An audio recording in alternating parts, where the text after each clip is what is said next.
Isang magandang araw ang sumalubong kay Maybe.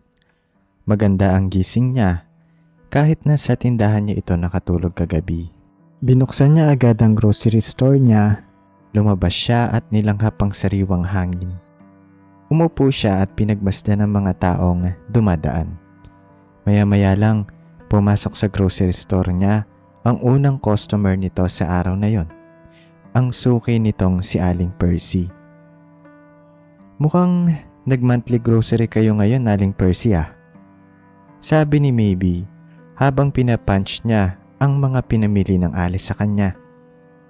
Nako, hindi ka na nasanay sa akin, Maybe.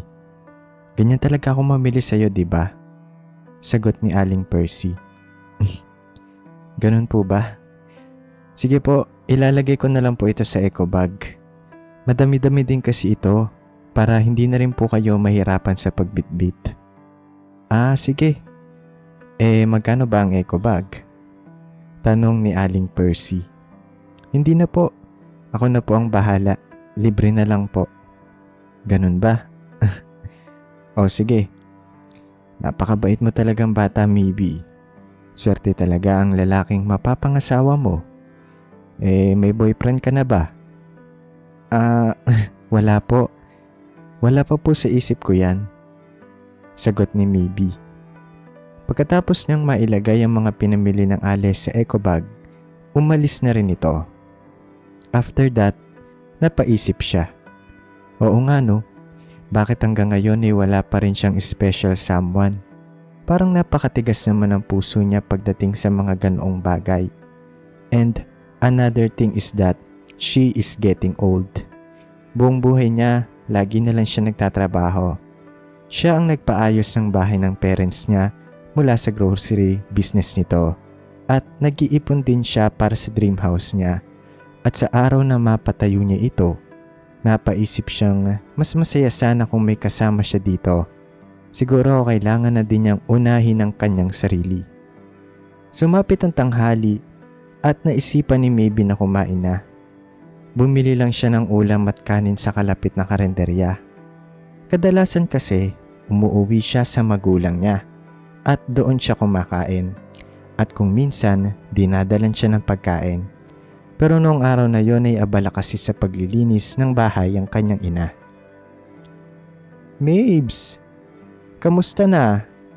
Long time no see, friend. Sabi ni Isabel pagpasok niya ng grocery store ni Maybe. Nagulat pa nga si Maybe dahil seryoso siyang kumakain. Buruha ka. Nagulat naman ako sa'yo. Nga pala, bakit ngayon ka lang umuwi? Sabi mo 2 araw ka lang dun. Sabi ni Maybe na may pagkain pa sa bibig. Oo nga Akala ko din. 1 linggo din ako nawala no. Nga pala, panoorin na natin yung series na pinapanood natin. Eto, dala ko yung laptop ko. Ani ni Isabel at binuksan ang laptop. Pinanood nila ang inaabangan nilang series sa isang sikat na streaming app. Love story ang tema ng series na ito at 2 episodes na lang matatapos na nilang panoorin yun. Hay, grabe naman. Nakakaiyak yung ending no. Namiss ko tuloy yung boyfriend ko. Sabi ni Isabel na maluha-luha pa pagkatapos nilang mapanood ang sinusubaybayan nilang series. OA mo naman, friend. Konting kembot lang nasa bahay ka na ni Jason. Miss agad. Sagot ni Maybe. Ganun talaga. Pag nagka-jowa ka baka mas OA ka pa sa akin. Sabi ni Isabel. Nako friend, magjowa ka na kasi para mawala na yung stress mo dito sa business mo. Puro na lang kasi work ang iniisip mo. Pag nagka-jowa ka kasi mai-inspired ka ganun. Dagdag pa na sabi ni Isabel. Wala nang nagawa si Maybe kundi sagutin na naman ang paulit-ulit na tanong sa kanya ng mga tao na mag-boyfriend na siya. Paano at sino naman?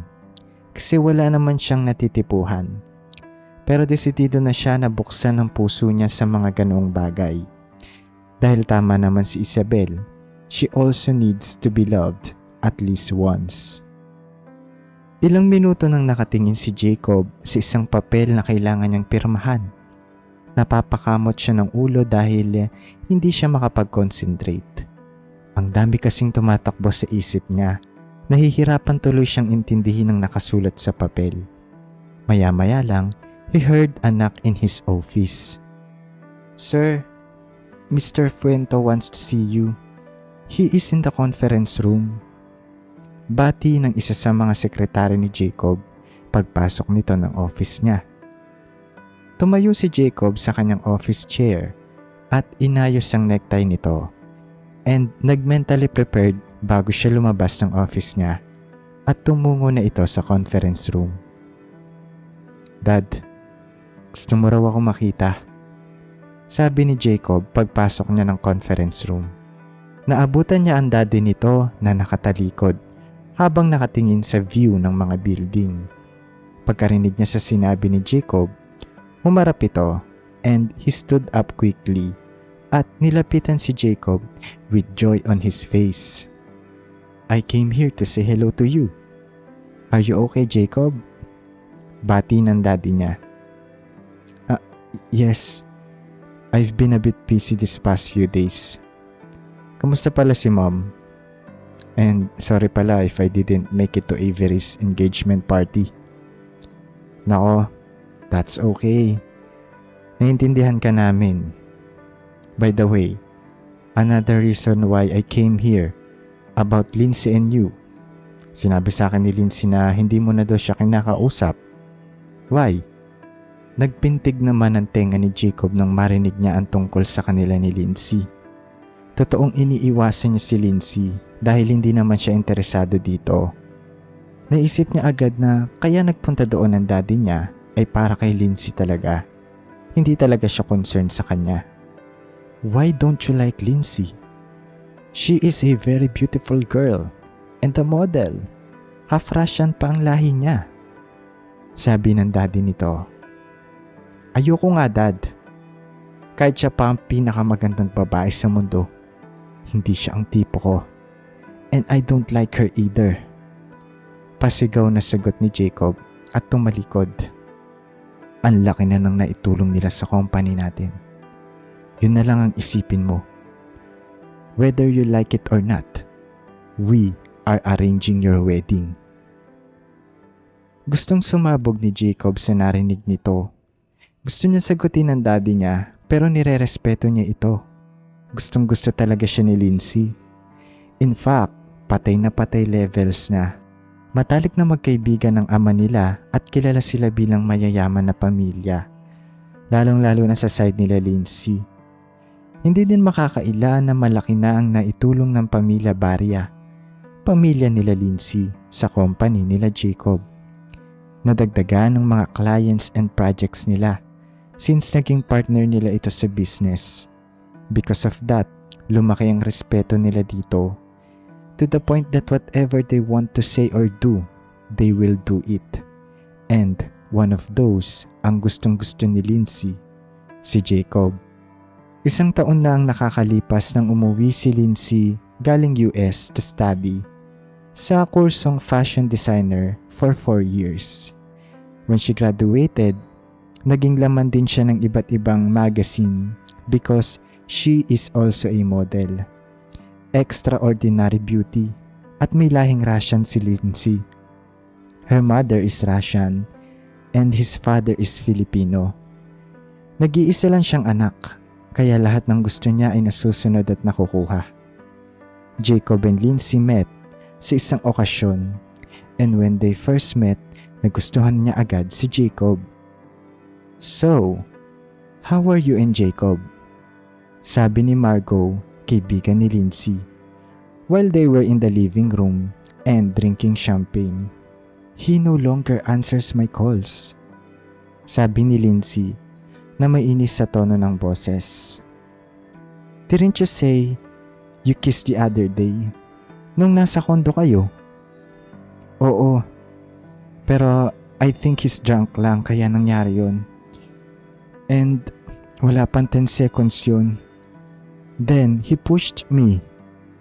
Hindi kaya meron na siyang natitipuhang iba? Bakit hindi tumatalab ang beauty mo sa kanya?" "I know, right? Hindi pa ako na-reject my whole life. Well, hindi din naman ako matitiis ng dad niya. In fact, pinagpaplanuhan na ang kasal namin. And nag-promise siya na that will happen no matter what, whether he likes it or not. Sabi ni Lindsay na confident na matutupad ang gusto niyang mangyari. That night, Jacob was driving home to his condo. Wala siya sa mood habang nakatulala sa daan na tinatahak niya. Iniisip niya yung usapan ng dad niya kanina noong binisita siya nito. Maybe he's right. Malaki talagang impact sa kumpanya nila kapag naging asawa niya si Lindsay. Buong buhay niya gusto niyang maging proud sa kanya ang daddy nito. At ito na siguro ang solusyon sa problema nila. Tuturuan niya na lang siguro ang puso niya na mahalin si Lindsay. Paglapat ni Jacob ng fingerprint sa main door ng kondo niya, pumasok siyang matamlay. Humiga siya ng kama at nakatulala sa ceiling habang malalim ang iniisip. Parang may gusto siyang gawin na hindi niya mawari kung ano yon. Kung susundin niya ang gusto ng daddy niya, after all hindi pa rin siya magiging masaya. Nung nakapag-decide na siya na susundin na niya ito, marami pala siyang na-realize. Kahit anong gawin niya, hindi niya magugustuhan si Lindsay. Ano ba ang gagawin niya para makaalis sa problemang ito? Tumingin siya sa digital clock sa bedside table at nakita ang oras, 9:14 p.m. Mabilis siyang tumayo sa kinahihigaan at tumungo ng walk-in closet. Habang nandun siya, kumuha siya ng luggage. Binuksan niya ito at kumuha ng folded t-shirts, shorts at iba pang kakailanganin niya at nilagay niya yon sa luggage ng naka-organize. Pagkatapos tinanggal niya ang suot nitong suit and black shoes at nagpalit ng simpleng t-shirt and pants. Pagkatapos tinanggal niya ang suot nitong suit and black shoes at nagpalit ng simpleng t-shirt at pants. Ang pormang gusto niyang ma-achieve ay yung hindi mo aakalaing isa pala siyang bilyonaryo. Umalis siya ng kondo at tutungo sa terminal ng bus na nakita niya noong minsang madaanan niya ito dati nang naglalakad lang. Iniwan niya ang luxury car niya sa parking ng kondo. Nang marating niya ang terminal ng bus, wala siyang ideya kung ano ang gagawin niya. Hindi kasi niya alam kung paano mamasa sa bus.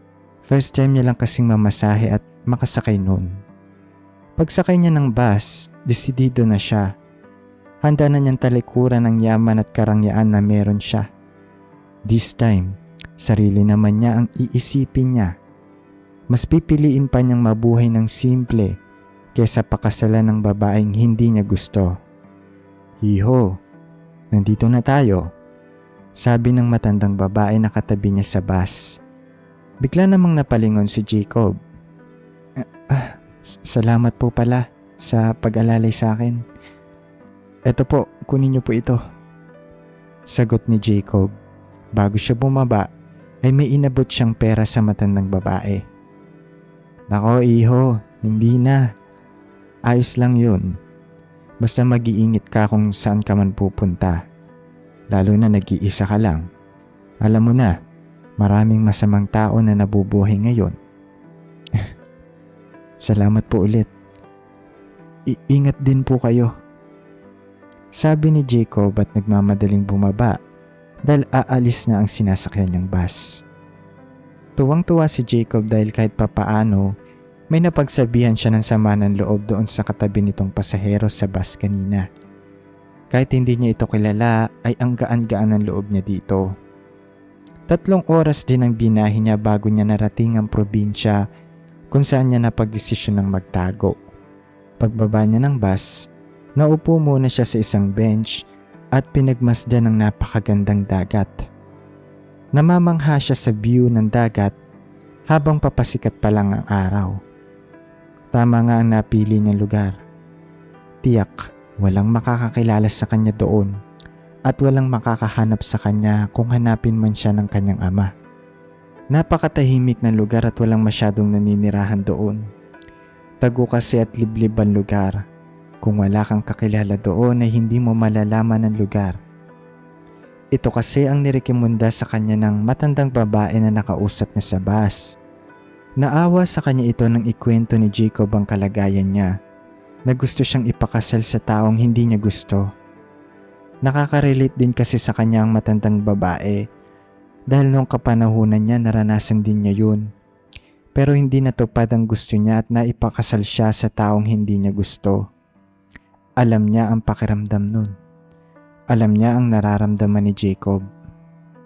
Good morning, Sir Fuento. I called to say that Sir Jacob didn't come to work today. Sabi ng isa sa mga sekretary ni Jacob at tinawagan ng dad niya. What do you mean? Sagot ng daddy ni Jacob na halatang bagong gising pa lang ito dahil sa boses niya. He hasn't come yet, sir. And it's already 11 p.m. Sabi ng sekretary na may pag-aalala sa boses nito. Napaisip naman ng dad niya na dahil napaka-imposible. Jacob was never absent from his work. Agad naman niyang tinawagan ng mga bodyguard, driver at yung iba pang sekretary ni Jacob kasi alam niyang hindi tama ang nangyayari. Pero hindi din nila alam kung nasaan ang binata. Nagkagulo ang lahat sa pagkawala ni Jacob. Maraming pulis at iba't ibang tao ang hinard nila para hanapin siya. Even sa news ay binalita ito pero wala pa ring nakahanap sa kanya. What happened to Jacob, Tito? Sabi ni Lindsay na hingal na pumasok ng private room kung saan nandun at nag-aalala ang ama ni Jacob.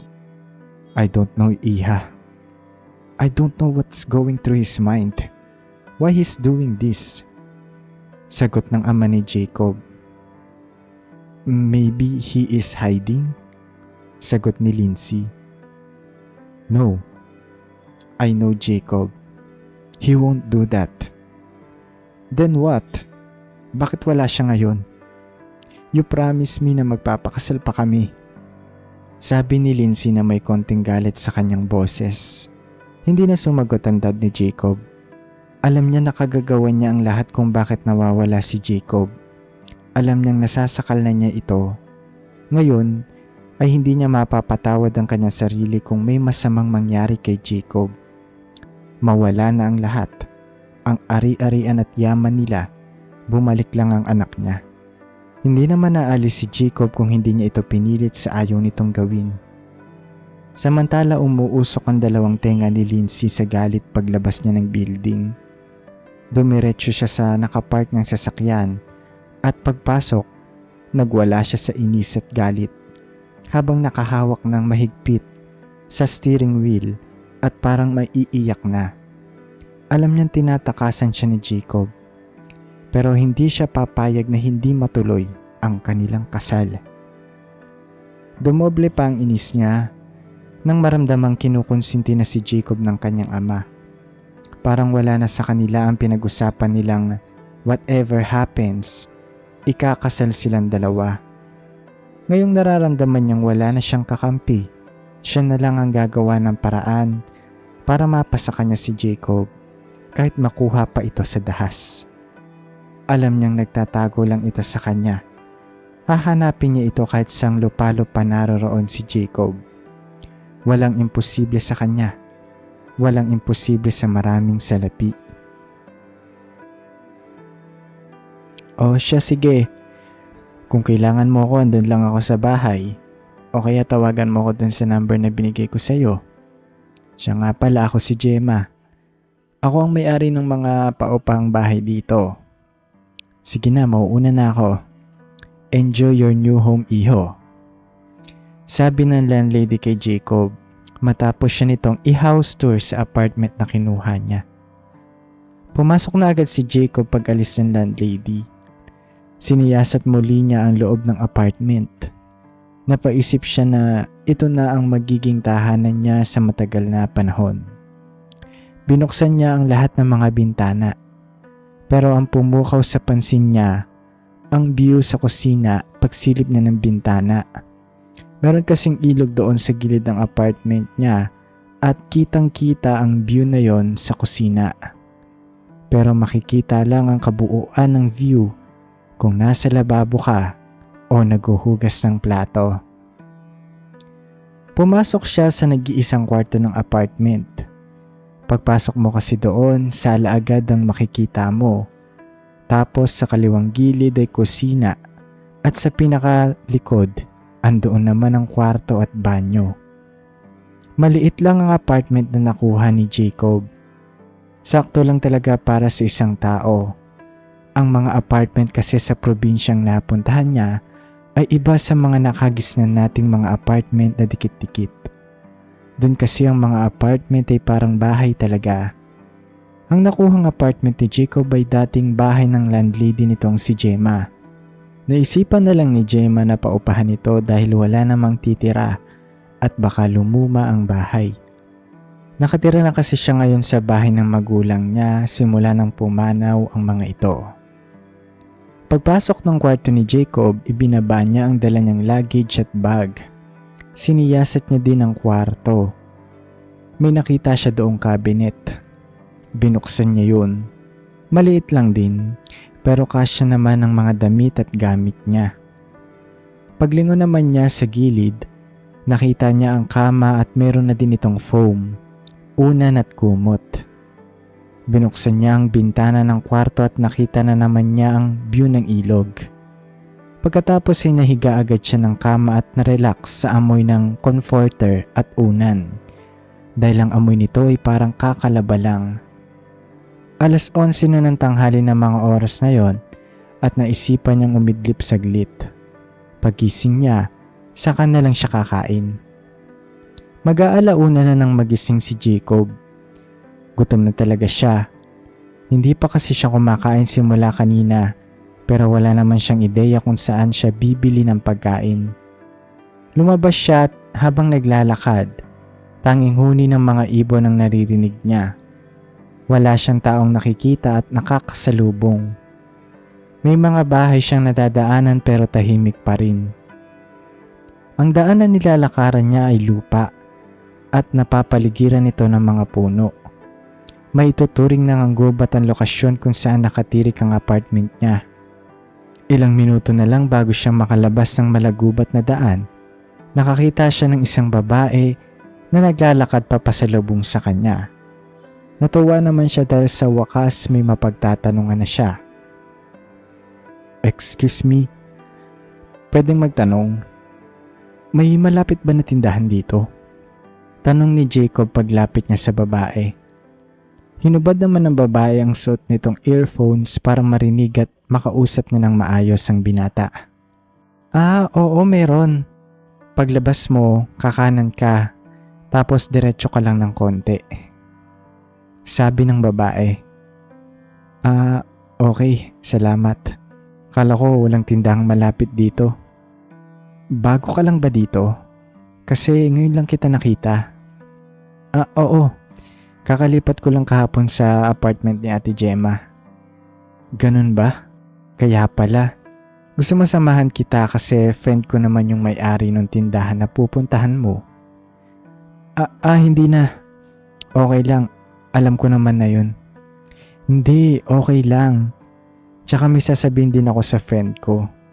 Tara na.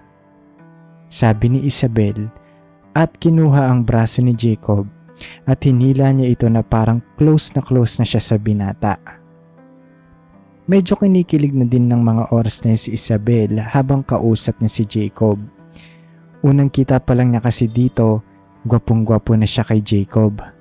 Sa katunayan nga noong naglalakad siya kanina, malayo pa lang alam niyang gwapo talaga ito. Habang naglalakad silang dalawa, hindi mapigilang mapangiti ni Isabel habang iniisip niya ang magiging reaksyon ni Maybe kapag nakita niya si Jacob. Sinamahan niya kasi si Jacob para ipakilala kay Maybe. Alam niyang maiinis na naman si Maybe sa gagawin niyang yon. Pero nagbabaka sakali pa rin siyang magkaroon ng interes si Maybe kay Jacob. Hindi lang kasi ito ang unang beses na maipinakilala ng lalaki si Isabel sa kaibigan nitong si Maybe. Maraming beses na, pero bigo pa rin siya makahanap ng magiging kasintahan ng kaibigan niya. Hindi naman sa pinangungunahan niya ito. Minsan, naaawa din siya sa kaibigan kasi wala itong inatupag kundi ang trabaho. Alam niyang hindi bato ang puso ni Maybe. kaya ayaw nitong umibig. Alam niyang dahil yun sa hindi pa siguro nito, nahahanap ang lalaking magpapatibok ng puso niya. Yung bang pag-ibig na hindi pinilit, yung kusang naramdaman lang. Pero kahit umabot pa sa 100 ang mga lalaking ireto niya kay Maybe, ayos lang. Basta matupad lang ang mga pangarap niya sa kaibigan na magka-boyfriend at maging masaya. Sino na naman yung kasama mo? Pabulong na sabi ni Maybe para hindi marinig ang sinabi niya kay Isabel na nasa tabi lang niya sa counter. Si Jacob naman nasa loob na ng store at namimili na ng mga pagkain. Bagong lipat daw siya, friend. Nangungupahan siya sa apartment ni Ate Gemma, sabi ni Isabel. Sure ka ba dyan? Baka hold-upper yan ha. Nako, ikaw talaga kung sino-sino na lang ang kinakausap mo. Hold-upper ba yung ganyang kagwapo? Tsaka tignan mo yung itsura niyo oh. Parang yayamanin. Ayan na siya. Sabi ni Maybe at siniko si Isabel nang mapansing papalapit sa kanila si Jacob para magbayad ng mga pinamili nito. Friend, maiwan na muna kita ha. Siya nga pala, nice to meet you pala Jacob. Sabi ni Isabel paglapit ni Jacob at lumabas na ng store. Nakita naman ni Maybe si Isabel sa labas na parang inaasar pa siya nito at tuwang-tuwa sa ginawa niyang pag-iwan sa kanya kay Jacob. Alam niyang umalis ito para makapag-usap silang dalawa ng binata. Bago ka lang daw dito? Tanong ni Maybe habang pinapunch niya ang mga pinamili ni Jacob. Hindi na niya tinanong kung taga saan ang binata. Naisip niyang masyadong personal ang tanong na yon. Yes, kahapon lang actually. Ganun ba? Nga pala pagpasensyahan mo na si Isabel. Makulit talaga yun. No, it's okay with me. Minsan, kailangan din natin ng maingay sa buhay natin. Honestly, I like her personality. Parang hindi kang maboboring kapag kasama mo siya, no? Sabi ni Jacob. Natuwa naman si Maybe sa sinabi niya. Kasi kung alam lang niya, mas doble pa ang kulit ni Isabel kapag nakilala niya ito. Kumbaga nasa 20% pa lang alam niya. Napasabi siya sa isip niya. Oh shucks! Napasabi bigla si Maybe. Nagulat naman si Jacob sa sinabi ng dalaga. Bakit? Anong nangyari? Bigla na lang kasing naghangtong POS ko. Hayaan mo na, kukumputin ko na lang to sa calculator. Sabi ni Maybe. Inisa-isa na lang niyang kinumpute ang mga pinamili ni Jacob matapos masira ang gamit nitong cash registry. Hindi lang unang beses nangyari yun na nasira ang gamit nitong cash registry. Madalas mangyari yun. 3 buwan na siya nagtitiis dito kasi hindi niya ito mapagawa agad dahil malayo ang technician na gumagawa sa kanya. Habang iniisa-isang compute ni Maybe ang mga pinamili ni Jacob, napansin naman ng dalaga ang mga pinamili nito. Kakalipat nga lang niya, napasabi siya sa isip niya. Bumili kasi ito ng toothbrush, sabon, shampoo at lahat ng necessity. May binili din itong mga pagkain ng mga delata at mga pagkain na pwedeng i-stock. Tama nga si Isabel. Gwapo si Jacob. Matangkad, maputi at higit sa lahat mukhang mabait. Gwapo nga siya pero hanggang dun lang. Hindi naman siya kinikilig dito pero hindi din niya makakaila na matagal ng panahon simula nang magwapuhan siya sa isang tao. Bale 4,274 lahat. Sabi ni Maybe matapos niyang makompute ang mga pinamili ni Jacob. Inabot din siya ng ilang minuto. Bumunot naman ng wallet si Jacob at nagbayad agad. Thank you. Nga pala, enjoy ka dito sa probinsya namin. Sabi ni Maybe pagkaabot niya sa mga pinamili ni Jacob. I will. Ang bait pa ng mga tao dito. Anyways, nice to meet you. Nice to meet you too. See you next time. Alam kong bibili ka pa kasi dito, 'di ba? Sabi ni Maybe. Nagpaalam na din si Jacob at naglakad papalabas ng store.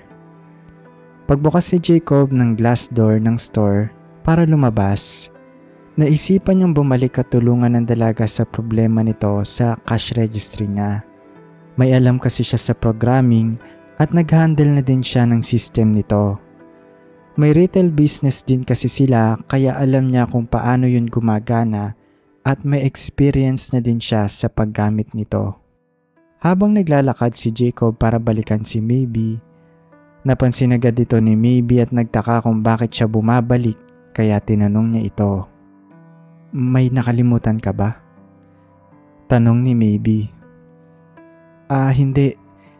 Gusto ko lang sabihin na kaya kong ayusin yung cash registry mo. Sabi ni Jacob. Nagtaka naman si Maybe kasi wala sa itsura ng binata na may alam pala ito sa mga ganoong bagay. Sure ka ba?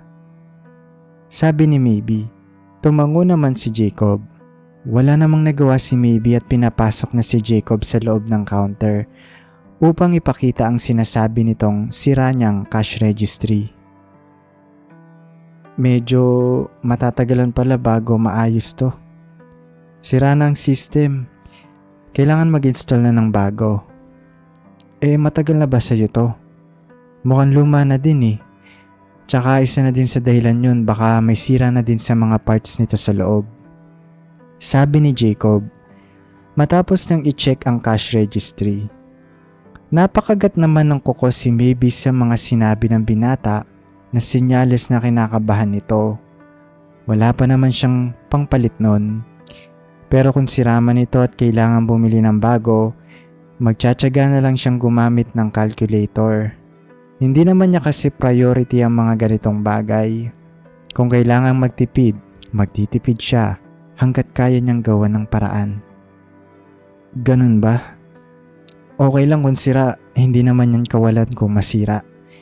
May calculator naman, di ba? Sabi ni Maybe. Paano yan? Mahihirapan ka naman kapag maraming customers. Ganito na lang. Babalik ako mamayang 5 PM. Gagawan ko ng paraan. Ha?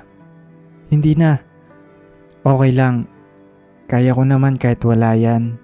Hello, 5 years na ako sa business na to. Hindi. Maayos ko to, promise. If you trust me. Sabi ni Jacob na parang walang pagdadalawang isip na maaayos niya ang problema ng dalaga. Nakita naman ni Maybe ang sensiridad ni Jacob pagkasabi niya nun. Kaya sa pangalawang pagkakataon, wala ulit nagawa si Maybe at hinayaan ng binata sa gusto nitong gawin. Hindi niya alam, pero nakukuha ni Jacob ang loob at tiwala niya na parang walang pangamba siyang nararamdaman. At alam niyang matutupad naman ito ang mga sinasabi sa kanya ng binata. Umuwi muna si Jacob sa apartment nito para kumain. Sa wakas, makakakain na din siya. Pag-uwi niya, nakalimutan niyang wala pa pala siyang kalan. Kaya kumain muna siya ng tinapay na binili niya kanina kay Maybe. Naisipan niyang makiluto muna kay Gemma, ang landlady niya.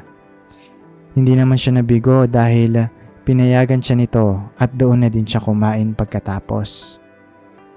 Pagbalik niya ng apartment, ang dami pa pala niyang kulang na gamit. Kaya habang nakaupo siya, nilista niya ito at balak niyang bilhin yun bukas. Samantala hindi mapalagay si Maybe habang nag-aayos ng mga gulugulong gamit sa countertop nito. Inaayos niya yon para pagdating ni Jacob, hindi siya madistract sa mga gamit na nakalagay kung saan-saan. Panay ang tingin niya sa orasan at silip sa glass door entrance ng store niya. Tinitignan niya kung paparating na ba ang binata. Hindi niya alam pero kinakabahan siya na makita ulit ito. Kani-kanina lang bumili sa kanya ang suki nitong si Aling Percy. Tinanong siya nito kung sino ang kasama niya kanina noong napadaan ito sa store niya. Sinabi naman ni Maybe si Jacob yon, yung bagong lipat sa baryo nila. Hindi nakilala ito ng Ale kaya napaghinalaan tuloy niya na boyfriend ito ni Maybe. Sinabi ng Ale na bagay sila. Pareho silang maganda at gwapo. Biniro pa nga niya ito na kung maging asawa niya si Jacob, tiyak na maganda at gwapo din ang magiging anak nila. Hindi kasi maiwasan ng Allen na paghinalaan silang may relasyon kasi may chemistry talaga sila sa isa't isa. Hindi naman mangyayari yon kasi hindi pa nga lubos na kilala ni Maybe si Jacob. Hindi nga niya alam kung ano ang ginagawa ng binata sa probinsya nila at kung bakit siya nag-iisa. Yun ang laging tumatakbo sa isip ng dalaga. Napaka-misteryoso ng buhay ni Jacob, napaisip siya. Pero hindi din imposible na magkagusto siya sa binata kasi nasa kanyang katangian na hinahanap niya si isang lalaki, mabait at matulungin. Habang nag-aayos pa rin si Maybe, napansin niyang dumilim ang paligid na para bang may nagbabadyang ulan. Naisip niya agad si Jacob. Wala pa rin ang binata. Napaisip siya na baka hindi ito matuloy. Maya-maya lang nakita na niya itong naglalakad sa di kalayuan. Ilang sandali lang, nakarating na din ang binata. Pagpasok ni Jacob, wala na siyang inaksayang oras. Diretso agad siya tinayos agad ang cash registry ni Maybe. Habang nasa kalagitnaan ng pag-aayos ang binata, nakumbinsi na si Maybe na alam talaga ni Jacob ang ginagawa niya. Ilang sandali lang, gumana na ito. At tuwang-tuwa si Maybe nang maayos yun ni Jacob. Maitanong ko lang, IT siguro ang course mo nung college? Biro na sabi ni Maybe. Matapos maayos ni Jacob ang cash registry niya. Natuwa naman si Jacob sa sinabi ng dalaga. Hindi. Actually, may business din ako. Same field. Ha? Bakit ka nandito? Pagtataka na sabi ni Maybe. Matagal na din niyang gustong itanong yon sa binata. Kinabahan man si Jacob nang itanong sa kanya yun ni Maybe. Ayaw kasi niyang sabihin ng totoo kung bakit siya nandun na may tinatakasan siyang marriage proposal. Naisip niyang masyado pang maaga para malaman yun ng dalaga. I'm here for a vacation. A few months maybe. Utal-utal na sabi ni Jacob. If I may ask, tagasan ka ba? Tanong ni Maybe. Nagtataka naman ng dalaga kasi hindi siya naniniwala sa sinabi ni Jacob. Alam niyang hindi lang bakasyon ang pakay ng binata sa probinsya nila. May malalalim pang dahilan kung bakit siya nandoon. I'm from Makati. Sagot ni Jacob. Nagtaka na naman ang dalaga sa sinabi sa kanya ni Jacob. Gusto niyang tanungin pa ito ng tanungin para makilala niya ito ng lubusan. Ang layo naman pala. Bakit dito mo napiling magbakasyon? Marami namang tourist spots sa bansa natin. Sa tingin ko naman, mukhang nakakaluwag ka naman sa buhay base sa itsura at personality mo. Mahabang kwento. Pero hindi naman ako naghahanap ng magandang tanawin. Gusto ko yung tahimik na lugar at makakapag-isip ako ng maayos. Ang pagtataka ng dalaga ay napalitan ng pagkaawa nang sabihin sa kanya yun ni Jacob. Mukhang may pinagdadaanan ng binata kaya gusto niyang magpakalayo-layo at mapag-isa. Masyado siya nag-isip ng kung ano-ano at nahusgahan niya agad ito. Basta, nandito lang ako kung kailangan mo ng makakausap. Kung gusto mo, sumama ka sa amin ni Isabel sa Sabado. Pupunta kami ng beach. Sabi ng dalaga, para naman mapawi ang lungkot at pag-iisa ni Jacob. Gusto niya ring iparamdam sa binata na hindi siya nag-iisa. Pumayag naman si Jacob nang inaya siya ng dalaga na sumama sa kanila. Lumipas ang ilang oras na putol ang kwentuhan nila nang mapansing bumuhos ang malakas na ulan. Nagpaalam na si Jacob kay Maybe na uuwi na, pero nang matuklasan nila kung gaano kalakas ang ulan, hindi na pinatuloy ni Maybe si Jacob at naisipang doon muna tumuloy ang binata. Nakatingin sa windshield si Lindsay at pinagmamasdan ang daang tinatahak nila habang hinahatid siya pa uwi ng personal driver nito. Nakasabay pa sa pagdadrama niya ang maulang panahon. Ang naisip niya si Jacob. Nasaan na kaya ito? Halos mabaliw na siya sa kakahanap sa binata pero wala pa rin siyang ideya kung nasaan ito. Ang dami ng tao ang inutusin niya para matuntun lang ito. Humigit kumulang 20 katao na pero bigo pa rin siyang mahanap si Jacob. Ma'am, hindi kaya nag-out of town si Jacob? Imposible namang hindi siya mahanap ng mga bataan natin. Mga dalubhasa ang mga yun. Basag eksenang sabi ng kanyang personal driver habang nagmamaneho ito. Napalingon naman si Lindsay. Itinuturing ding personal assistant ni Lindsay ang driver nito. Siya kasi ang namumuno sa lalaking tauhan nila. Pinagkakatiwalaan niya ito at manghamangha siya sa galing ng pag-iisip nito. Jacob won't do that. Halos ata lahat ng bansa na puntahan na niya. Wala na siyang interes sa ibang bansa. I know, he is hiding here. His daddy said hindi siya nagdala ng pera. Wala siyang kapera-pera. Sagot ni Lindsay. Magtiwala lang kayo ma'am. Mahahanap din natin siya. Magagaling ang mga bataan natin. Hindi nila ako ipapahiya. Sabi ng personal driver nito habang nakangisi pa dahil alam niyang matutupad ang pangako niya kay Lindsay. Mahahanap nila si Jacob. Salamat pala ulit ha. Siya nga pala, don't forget sa Saturday, punta tayo ng beach. Sabi ni Maybe nang ihatid siya ni Jacob sa labas pagkatila ng ulan. 7:00 na ng gabi ng mga oras na yon. Pag-uwi ni Jacob, hindi niya mapigilang mapangiti kapag naiisip niya si Maybe. Tila ba nag-iba ang pagtingin niya sa dalaga sa sandaling nakilala at nakasama niya ito. Maybe he likes the girl kasi kapag kausap at nakikita niya ito, kinakabahan siya. Noong una aminado siyang nagagandahan siya kay Maybe. Naisip niyang sino ba naman ang hindi magkakagusto sa kanya bukod sa angking ganda nito, masipag, mabait at mapagmahal pa sa pamilya. A long time has passed since he fell in love with the girl. High school pa lang siya, pero hindi niya naramdaman ang nararamdaman niya kay Maybe. Maybe is a smart and hardworking girl at lahat gagawin niya para sa pamilya niya.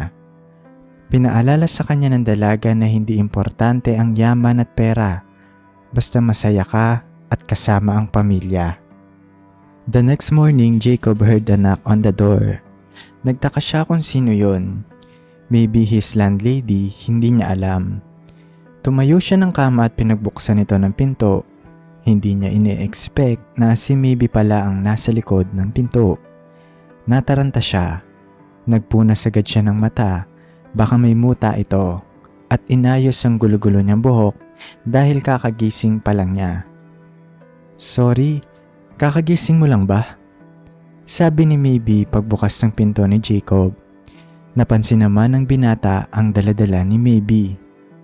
No, it's fine. Halika, pasok ka na muna. Tarantang sabi ni Jacob. Hindi na.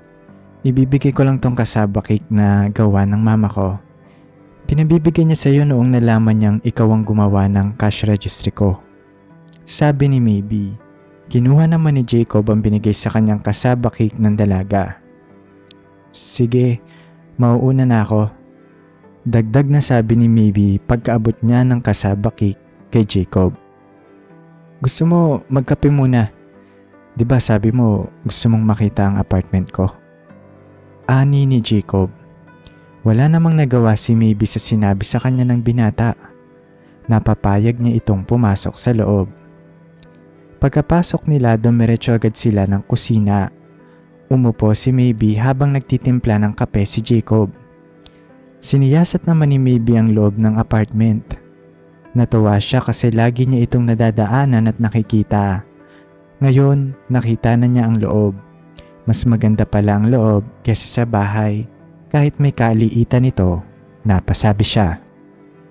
Nga pala, sino ang nagbabantay sa store mo? Tanong ni Jacob habang nagtitimpla siya ng kape. Yung mama ko. Malapit ka lang pala sa ilog, no? Naalala ko, dyan kami naliligo noong bata kami. Bakit? Hindi ka na ba nagpupunta dyan? Tanong ni Jacob.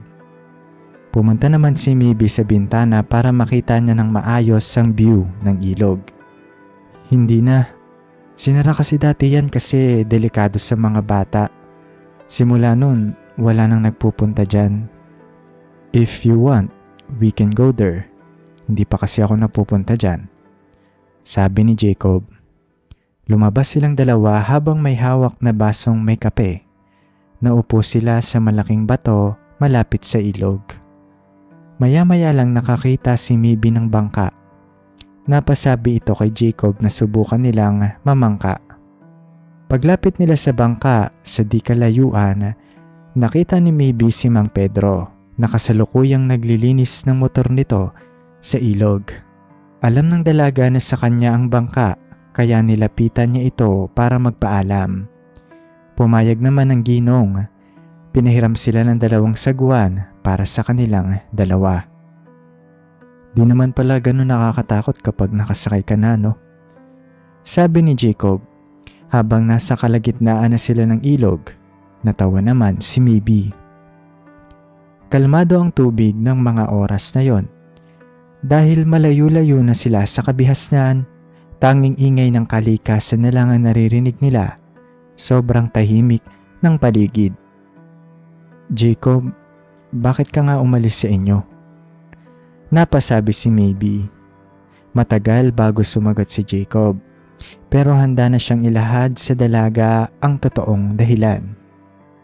I'm running away from something. Sabi ni Jacob. Muntik nang malaglag ang puso ni Maybe sa sinabi ni Jacob. Natakot siya. Ha? What do you mean? My father wants me to marry someone who helps him. Malaki ang mawawala sa kumpanya namin kung hindi ko siya papakasalan. Parang utang na loob. Malaking disappointment yun sa tumulong sa kanya. Sagot ni Jacob. Dahil naging seryoso ang usapan nila, tumigil na sila sa pagsasagwan. Gulat na gulat si Maybe. Hindi niya alam kung anong sasabihin. Well, noong una I thought I was just running away. But I realized that I was looking for myself. Hindi ko pa naranasan ng ganitong kasimpleng buhay. Aanhin mo ang yaman kung hindi ka naman masaya. And you are the one who taught me that Maybe. Sabi ni Jacob. Kinuha naman ni Maybe ang kamay ng binata. I promise, you will be safe here. Sagot ni Maybe kay Jacob habang nakatingin ito sa mata niya at habang hawak ang kanyang kamay. Ngumiti naman si Jacob dahil na-touch ito sa sinabi ng dalaga. Nabasag ang eksena nila nang marinig nila ang malakas na kulog ng nagbabadyang ulan. Wala na silang inaksayang oras at nagmamadaling nagsagwan pabalik. Baka abutan sila ng ulan. Nang malapit na sila sa pangpang, biglang bumuhos ang malakas na ulan. Wala na silang nagawa kundi magpabasa na lang dito. Para silang mga paslit na nagtatawanan at tuwang-tuwa sa ulan. Naputo lang sandaling yon nang magkatitigan silang dalawa. Dahil sa lukso ng damdamin, sinunggaban ng halik ni Jacob si Maybe. Hindi naman nagpatalo ang dalaga at niyakap na ito pabalik. Noong nalaman ni Maybe ang pagkatao ni Jacob, hindi siya nagpatalo sa takot. Bagkus nanaig ang pagmamahal niya sa binata. Ganon pala kapag mahal mo ang isang tao. Mamahalin mo siya kahit sino at ano pa ang nakaraan niya. Alam ni Maybe nung una pa lang, mahal na niya si Jacob. Pero nilalabanan niya lang ito. Ayaw kasi niyang mahulog si isang taong palaisipan ng pagkatao. Iniisip niyang baka wala ding patutunguhan ng damdamin niya sa binata. Natatakot naman si Jacob na malaman ni Maybe ang tunay na pagkatao niya. Kung bakit siya nandun sa probinsya nila. Natatakot kasi siyang madamay ang dalaga sa problemang kinahaharap niya Alam niya kasi ang pagkatao ni Lindsay, mas makapangyarihan sila. Pero salungat sa inaakala ng binata, tinanggap siya ni Maybe. Naramdaman niyang may kakampi siya sa mga panahong pinanghihinaan siya ng loob. Siya na siguro. Si Maybe na nga ang babaeng hinihintay niya sa buong buhay niya. Pagkatila ng ulan, bumalik silang dalawa sa apartment para magpatuyo at magbihis. Binigyan ni Jacob si Maybe ng towel para magpatuyo. Habang pinupunasan ni Maybe ang basa niyang buhok, napansin niya si Jacob na nagtanggal ng t-shirt. Namangha siya sa katangian ng katawan ng binata, pagubad nito ng damit, para bang bumagal ang oras habang nasa harap niya ito. Nahuli naman siya ng binata na nakatingin sa kanya. Nagkunwari naman si Maybe na may ginagawa at abala ito sa pagpupunas ng buhok pagtingin sa kanya ni Jacob. Maya-maya lang nahinto si Maybe sa ginagawa nito at dahan-dahang lumingon. Nang mapansing lumapit sa kanya si Jacob at kinuha ang dalawang kamay niya at inilapat nito sa dibdib ng binata. Doon na nagsimula ang una nilang pagmamahalan nang tumungo silang dalawa sa kwarto. Kinabukasan araw ng Sabado, yun ang araw na magpupunta sila ng beach kasama si Isabel. Naunang nagising si Maybe, nasa kusina na ito at naghahanda ng almusal para sa kanila ni Jacob. Doon natulog si Maybe kagabi. Habang nagluluto ang dalaga, nagulat siya nang biglang yakapin siya ni Jacob sa likod. Nagsabi naman si Maybe na muntik na siyang mapaso sa ginawa ng binata, pero hinayaan niya na lang ito. Tuwang-tuwa si Jacob sa ginawa ni Maybe sa kanya. Yun kasi ang unang beses na pinaglutuan siya ng babaeng gusto niya. Pagkaluto ni Maybe, kumain na agad sila at napag-usapan ng pagpunta nila ng beach mamaya. Susunduin daw sila ni Isabel. Kasama din ni Isabel ang boyfriend nito. Doon sila sasakay dahil may kotse ang boyfriend nito. Alam mo ba, may boyfriend na si Maybe. Sabi ni Isabel sa boyfriend nito habang nasa kotse sila papunta kila Jacob. Nag-ausap kasi sila sa text ni Maybe kaninang umaga at naikwento ni Maybe na doon ito natulog kagabi kila Jacob. Ano? Prank ba yan? Si Maybe, imposibleng mangyari yun. Gulat na sabi naman ng boyfriend ni Isabel na si Lance. Kilala din ni Lance si Maybe dahil kababaryo niya ito. Naging classmate niya na din ito noong elementary at high school. Kaya alam na niya ang pagkatao ni Maybe na hindi pa ito nagkaka-boyfriend. Tumanim na rin sa isip niya na maselan si Maybe sa mga lalaki at inaasar niya ito minsan natatanda itong dalaga. Pero alam niyang para sa pamilya ni Maybe ang desisyong yon. Alam niyang masipag at independent ang pagkatao ni Maybe. 3 taon naman na silang magkarelasyon ni Isabel. Oo nga, si Jacob, yung bagong lipat sa apartment ni Ate Gemma, sabi ni Isabel. Jacob? Taga-san daw? Hindi ko din alam eh. Di ko pa natanong sa kanya. Ano kayang pinakain ng Jacob na yun para magustuhan siya ni Maybe? Birong sabi ni Lance. Siniko naman siya ni Isabel pagkasabi niya nun. Ano ka ba? Maging happy na lang tayo kay Maybe. Isa pa, pangarap ko rin yun sa kanya na makahanap na siya ng inspiration niya. Puro kasi trabahong nasa isip ng babaeng yun. Pero sana hindi siya saktan ng Jacob na yun, no? Ani ni Isabela. Pagkarating nila sa apartment nila Jacob, malayo pa lang, kitang-kita na nilang magkaakbay si Maybe at Jacob. Ang sweet-sweet nila sa isa't isa at naghaharutan pa. Di tuloy nila maiwasang kiligin sa dalawa. Napasabi naman si Isabel kay Lance na hindi na nila ginagawa ang ganoong lambingan. Napasabi naman si Lance na ganoon talaga kapag nagsisimula pa lang ang isang relasyon. Masyado pang sweet at clingy sa isa't isa. Paghinto nila, bumaba si Lance para tulungang buhatin ang daladala nila Jacob at Maybe. mga pagkain yun at iba pang mga kakailanganin nila pagpunta ng beach. Magpipiknik din kasi sila at aabutin na siguro sila ng gabi. Si Isabel naman niyakap agad ang kaibigan nitong si Maybe, habang ang dalawa, si Jacob at Lance, nag-uusap din.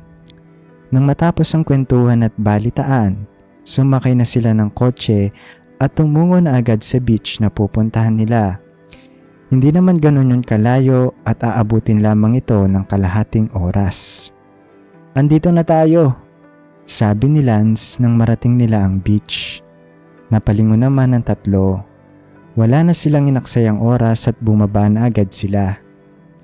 Ilang buwan na rin ang nakakalipas noong huling punta nilang tatlong magkakaibigan sa naturang beach.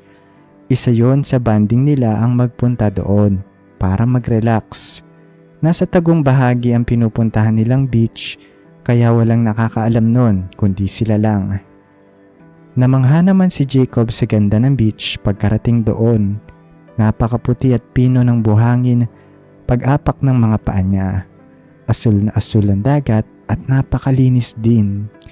Hindi na niya matandaan kung kailan ang huling punta niya ng beach. Kaya noong nandun siya, sinulit niya ang bawat sandali dahil bihira lang mangyari ang makapunta at makapag-relax sa isang napakagandang lugar. Nag-ihaw din sila ng barbecue at isda at iyon ang pagkain nila. Naglatag lang sila ng tela sa buhangin na kasya silang 4. Pagsapit ng hapon, naisipan nilang mag-volleyball. Nanalo sina Maybe at Jacob laban kina Isabel at Lance. Nagulat sila na bihasa pala sa paglalaro ng volleyball si Jacob. Hindi nila alam championship ito sa football, basketball at tennis nung nasa middle school pa lang ito. Gayunpaman, nag-enjoy silang 4. Lumipas ang ilang oras, nagising si Isabel. Naidlip kasi ito kanina pagkatapos nilang mag-volleyball. Pagising niya, nagtaka siya kung nasaan na ang mga kasama niya. Hanggang sa mapalingon siya sa likod at nakita niya si Lance. Nagpapasok na ito ng mga gamit sa kotse. Paglingon naman niya sa kanan, nakita niya si Maybe at Jacob. Nakaupo malapit sa dagat habang nakasandal ang ulo ni Maybe kay Jacob. Pinagmamasdan ng mga ito ang paglubog ng araw. Napangiti siya. Hindi niya kasi aakalain na makikita niya ang kaibigan nitong si Maybe na ganun kasaya. Alam niyang mahal niya si Jacob at mahal din nila ang isa't isa. "Kailan ka babalik?" tanong ni Maybe kay Jacob habang nakatingin sila sa sunset. "What do you mean?" tanong naman ni Jacob. "Doon sa inyo." "Di ko pa naiisip yan. I want to live here." "Ha? Are you sure? Iiwan mo talaga ang lahat para sa akin?" sabi ni Maybe. Tumagal naman ang pagsagot ni Jacob. "Yes." "Bakit mo naman natanong yan?" "Wala lang. Hindi lang ako makapaniwala na may taong handang magsakripisyo para sa akin," sabi ni Maybe. Naisip niya kasi ang marangyang buhay ni Jacob dati. Napapaisip siyang baka isang araw iwan siya ng binata. Ang purpose kasi ni Jacob kung bakit siya nandoon ay para magtago kay Lindsay. Pero paano isang araw kung ayos na ang lahat? Paano kung bumalik na sa normal ang buhay niya? Baka makalimutan na niya si Maybe. Alam ng dalaga na hindi siya nababagay para kay Jacob. Mahirap lang siya. Hindi siya magugustuhan ng pamilya ni Jacob. I will never leave you. I promise," sabi ni Jacob habang hawak ang kamay ni Maybe at nakatingin sa mga mata nito. Niyakap ng dalaga si Jacob pagkasabi niya noon. May tiwala siya kay Jacob. Alam niyang hindi siya iiwan nito. Lumipas ang ilang araw, mas lalong lumalim ang relasyon ni Maybe at Jacob. Jacob still lives in his apartment. Binibisita lang siya ni Maybe, pero nagpaplano na silang ipaayos ang pinapagawang bahay ni Maybe malapit sa store niya. Minana pa ng dalaga ang lupang yon sa kanyang ama at doon sila titira balang araw. Hindi pa alam ng magulang ni Maybe ang tunay na pagkatao ni Jacob. Hindi nila alam na bilyonaryo ito. Pero magaan naman ang loob nila sa binata. Gusto nila si Jacob para sa anak nila. Ang gusto lang naman nila para kay Maybe ay isang taong mamahalin siya at mabait.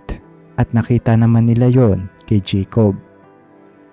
Nagdidilig ng halaman si Aling Percy sa bakuran niya nang may lumapit sa kanyang 3 lalaking matatangkad, nakasuot ng black suit at black shades. Nagtanong sa kanya ang isa sa mga ito. "Magandang araw po, Nay. Pasensya na po sa abala. Itatanong ko lang po kung nakita niyo na tong lalaking to," sabi ng isa sa mga lalaki at ipinakita kay Aling Percy ang isang litrato. Nanlaki ang mga mata niya na makilala niya ang nasa picture. Yun kasi ay si Jacob. Oo. Kilala ko yan. Si Jacob yan yung bagong lipat dito," sabi ni Aling Percy habang inaaninag ng malapitan ng picture dahil malabo na ang paningin nito. "Pwede po ba naming malaman kung saan siya nakatira?" sagot ng lalaki. Oo.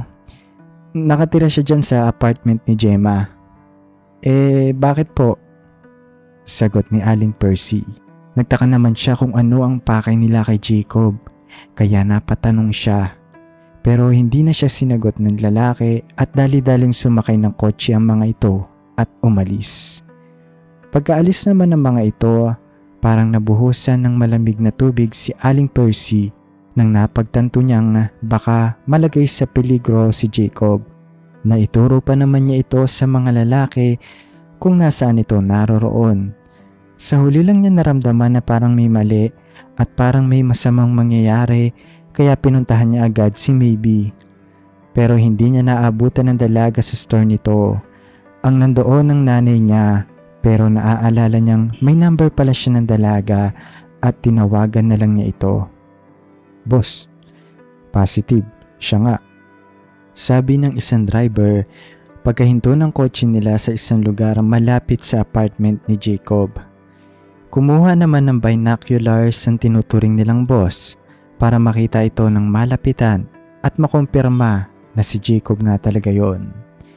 Nakita nila ang binatang kasama si Maybe. Kaangkas niya ito sa isang bisikleta.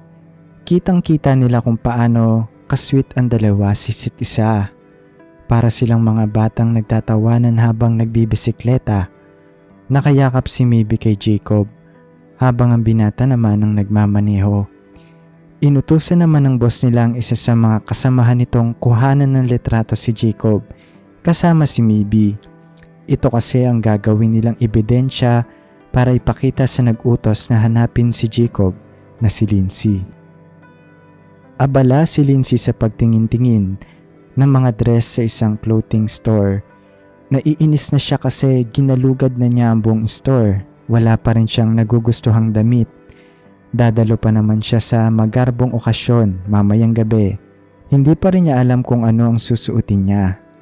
Maya-maya lang nahinto siya sa ginagawa nang marinig niyang may tumatawag sa phone niya at sinagot niya ito. "Ma'am, may good news ako sa inyo. Nahanap na namin si Jacob. Pero ang bad news, nakita naming may kasama siyang babae," sabi ng lalaking inutusan ni Lindsay para hanapin si Jacob. What do you mean?" Mahinang sagot ni Lindsay dahil maraming tao sa loob ng clothing store. "I'll just send you the pictures, ma'am," sabi ng lalaking kausap niya at pinatay na nito ang tawag. Hindi naman mapakali si Lindsay sa balitang nalaman niyang may kasamang babae si Jacob. Aligaga na siyang makita ang mga pictures na sinabi sa kanya. Maya-maya lang, narinig niya ang notification sound sa phone niya at tinignan ito agad. Nanggagalaiti naman siya sa mga nakita niyang pictures ni Jacob habang nakayakap sa kanya si Maybe. Wala na siyang choice kundi piliin na lang ang damit niyang hawak ng mga oras na yon at binayaran niya na ito. Pagkatapos umalis na siya ng store at nag-drive pa uwi. Yun na yata ang pinakatahimik na drive ni Lindsay sa buhay niya. Hindi siya nagwala sa nakita niyang may kasamang babae si Jacob na common na ginagawa niya kapag naiinis siya. Pero sa loob-loob niya, sumasabog na siya sa galit. Nakatingin lang siya ng diretso sa daang tinatahak pero napakahigpit ng hawak niya sa steering wheel sa sobrang galit. Isa lang ang tumatakbo sa isip niya. Hindi siya papayag na hindi siya ang piliin ni Jacob. Mas malakas siya at mayaman kay Jacob.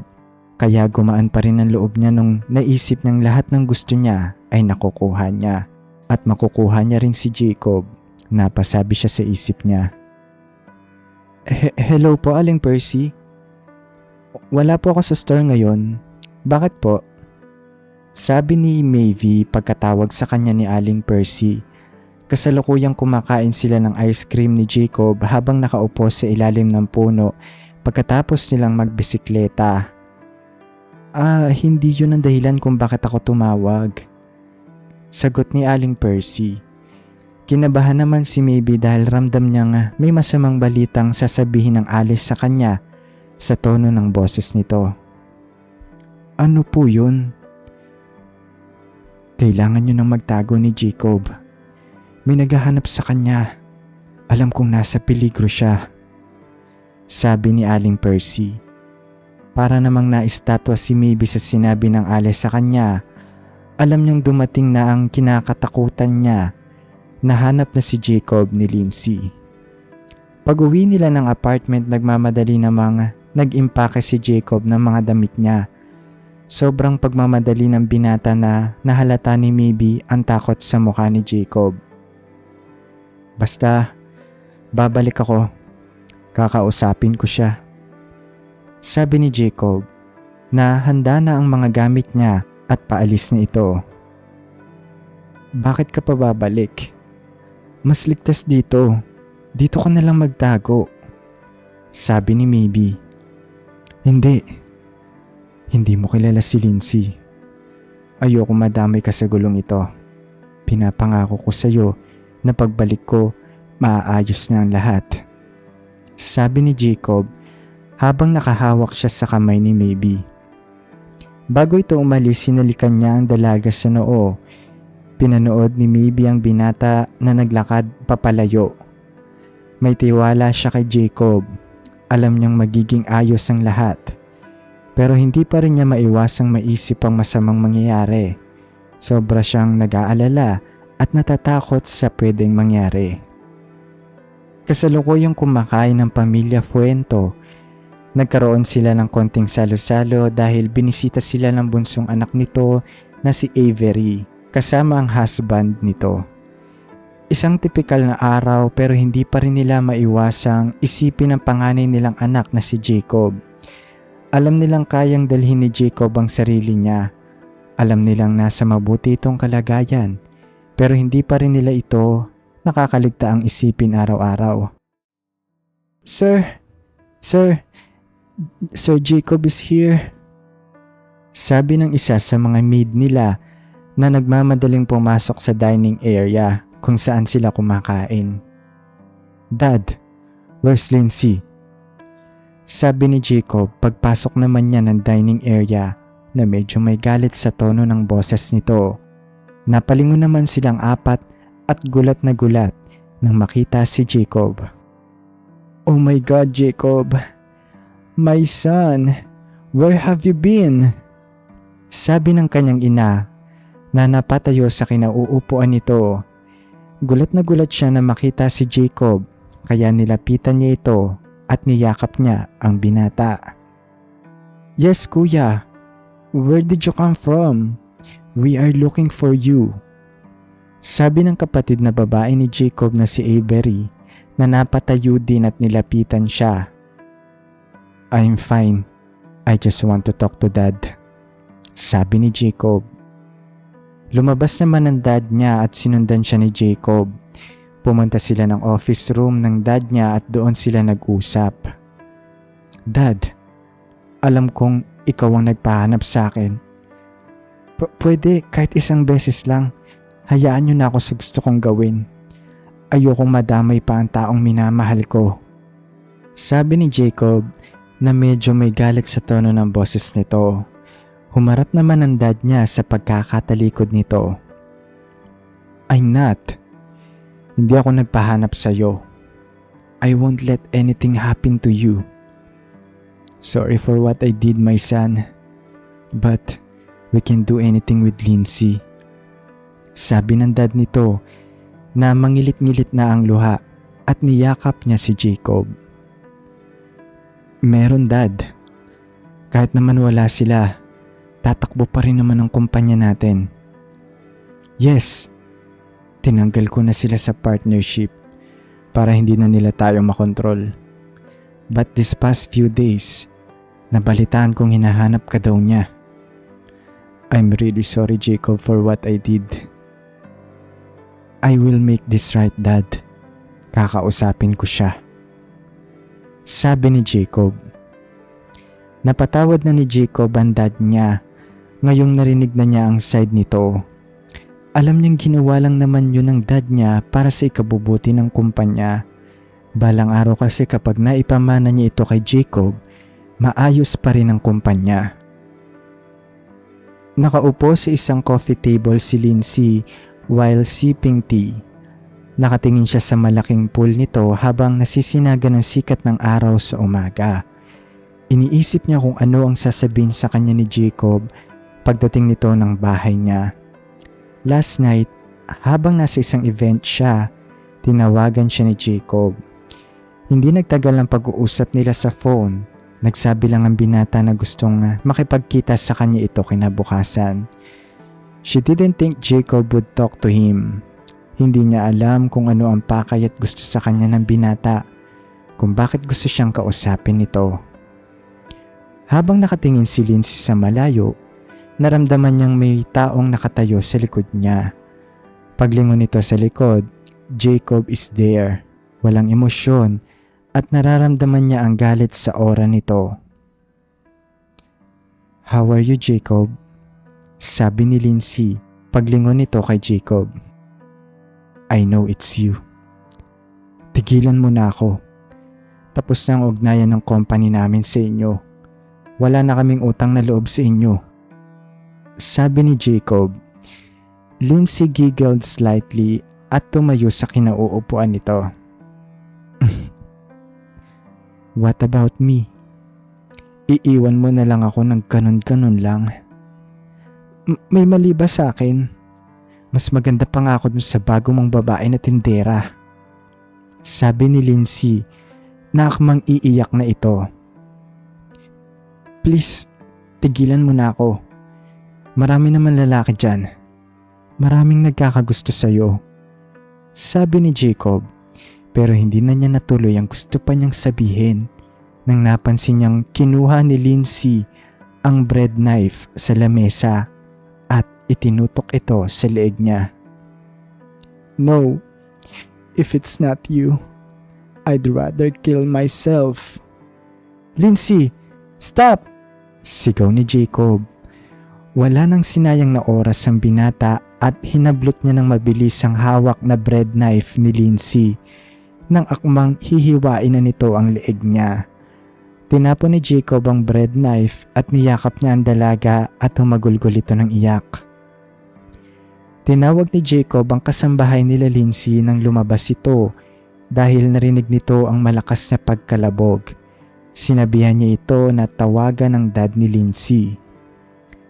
Lindsay was taken to a facility dahil sa suicidal na ginawa niya. Jacob is there to see and take care of her. Nawalan kasi ng malay ang dalaga dahil tinurukan ito ng pangpakalma. Sinisisi din ni Jacob ang sarili niya ng mga oras na yon. Hindi niya alam kung anong gagawin niya. Lahat ng gagawin niya ay may masasaktan. Tita, just tell Lindsay I'm leaving. Sabi ni Jacob pagdating ng ma'am ni Lindsay para bisitahin siya. Wala pang malay ang dalaga ng mga oras na yon. Thank you, Jacob, for everything. Sabi ng ma'am ni Lindsay at hinawakan niya ang binata sa kamay. Tumango naman si Jacob at umalis na. Alam ng mom ni Lindsay how much Lindsay loves Jacob. Pero hindi niya mapigilan ng anak sa kagustuhan nito. Ngayon alam niyang kailangan na niyang itama ito. Kailangan na niyang ipaalala kay Lindsay na hindi lahat ng gusto natin nakukuha natin. Sa huli, masasaktan lang tayo kung ipipilit natin ang hindi naman tayo ang gusto. When Lindsay woke up, unang nakita niya ang mom nito. Niyakap niya ito at tumagulgol siya ng iyak. Her mom is right. Kailangan na niyang mag-move on. After that happened, umisip ng bagong hobby si Lindsay. Tinuruan niya ang sarili kung paano ang mag-paint. Isa din yun sa advice ng psychiatrist na tumingin sa kanya. Kailangan niyang humanap ng pagkakaabalahan para hindi na niya maisip si Jacob. Nag-yoga din siya and bumalik siya sa pag-workout nito sa gym and she realized she almost lost herself. Kailangan niyang mahalin ang sarili niya bago ang iba. After a month, hindi niya pa masasabing naka-move on na siya. But he wants to do something para tuluyan na niyang tanggapin ang katotohanan. Gusto niya makita si Jacob for the last time to say goodbye. Pinuntahan niya ang probinsya kung saan naroon si Jacob. Sa probinsya nila maybe. All by herself. Halos sinabot siya ng 5 oras sa biyahe. Nag-iingat kasi siya sa pagmamaneho dahil hindi pa siya nakakapag-drive ng ganun kalayo. Pagdating niya, huminto siya sa harap ng store ni Maybe.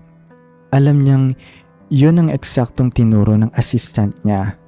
Pinakita pa nga sa kanya ito sa picture. Pumasok siya ng store. Nakasuot pa siya ng red hoodie at nakamask para hindi siya makilala ni Jacob kung sakaling nandoon man siya. Pagpasok niya, naabutan niya si Maybe sa counter na may kausap na matandang customer. Lumingon-lingon pa siya sa paligid kung nandoon si Jacob. Napanatag siya nang hindi niya nakita doon ang binata. Good morning po. Bati ni Maybe sa kanya pagpasok nito ng store. Napangiti naman si Lindsay. Good morning. Sagot naman niya at dumiretso na para bumili. Tumingin-tingin siya ng pwedeng bilhin pero ang pakay niya ay makita lang si Maybe. Habang namimili siya sa chocolate section ng store, nakasilip siya sa di kalayuan kay Maybe. Nang makita niya ito, halos manlumo siya nang makitang buntis si Maybe. Binitawan niya ang hawak nitong chocolates at nagmamadaling lumabas ng store. Napansin naman siya ni Maybe at nagtaka sa kanya habang papalabas ito ng store na nagmamadali. Malaki na ang tiyan ni Maybe. Mahahalata mo ng buntis ito. Pagpasok ng kotse ni Lindsay, humagolgol siya ng iyak. Napakasakit na makitang buntis si Maybe. Alam niyang si Jacob ang ama ng pinagbubuntis ni Maybe. Napalingon siya nang mapansin ng lalaking naglalakad papunta sa store ni Maybe at pumasok ito doon. Kahit malayo, alam na alam ni Lindsay na si Jacob yon, sa tindig at forma pa lang nito. Paglabas ni Jacob, kasama na niya si Maybe. Magkaakbay ang dalawa at napakalambing sa isa't isa. Nagtatawanan pa ang mga ito. Hindi maiwasan ni Lindsay na mapangiti nang makitang masaya si Jacob.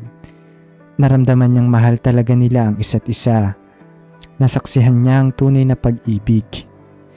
Pinunasan ni Lindsay ang luha niya. Hinanda ang sarili at huminga ng malalim at tsaka umalis.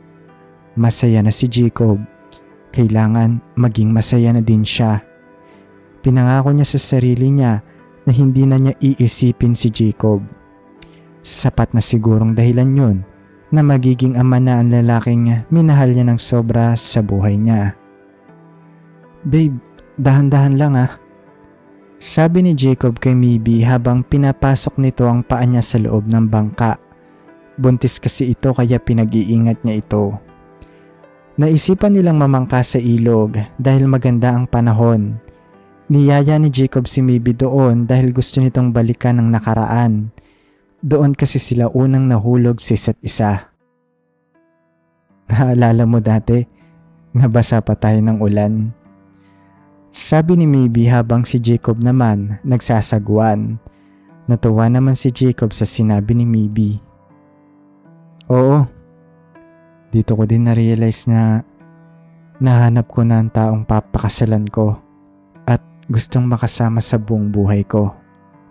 Sabi ni Jacob. Tumigil naman ito sa pagsasagwan. Napalingon naman si Maybe dahil nagtaka ito. Maya-maya lang napansin niyang may kinuha si Jacob sa bulsa nito.